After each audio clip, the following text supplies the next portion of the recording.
Boys and girls 10th 12th exam வரப்போகுது.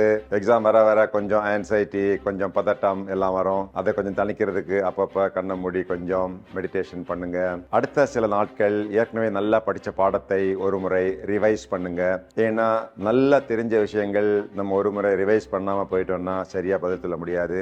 Exam டேயை பொறுத்த வரைக்கும் கொஞ்சம் அட்வான்ஸாகவே கிளம்பி நீங்க எக்ஸாம் ஹாலுக்கு போயிருங்க. ஒரு கேள்விக்கு இவ்வளவு நேரம் தான் எடுக்கணும்னு இருக்கு, அந்த அளவில் முடிச்சிருங்க, அதுக்குள்ளே முடிச்சிருங்க. எல்லாம் எழுதி முடிச்ச பிறகு நேரம் இருக்கும், அப்போது இந்த கடினமான கேள்விக்கு நீங்க பதில் எழுதிடலாம். ஏதாவது வினாக்களை விட்டு போச்சுன்னா அதுக்கு பதில் கொடுங்க. ஒரு முறை நேரம் இருந்ததுன்னா அந்த பதில்களை படிச்சு பார்த்து எல்லாம் கரெக்டா இருக்கான்னு பார்த்து முழு நேரமும் எழுதி முடிச்ச பிறகு உங்க ஆன்சர் ஷீட்டை கொடுத்துட்டு வெளியே வாங்க. ஒரு பாடம் எழுதி முடிச்சு வெளியே வந்த பிறகு அந்த கேள்வி சரியா எழுதுனா இல்லை இதில் மார்க் கம்மியாயிருமா அப்படிங்கிற எந்த கவலையும் படாதீங்க. ஒன்ஸ் முடிஞ்சு போச்சுன்னா அது முடிஞ்சு போச்சு, இட்ஸ் ஆல் ஓவர்.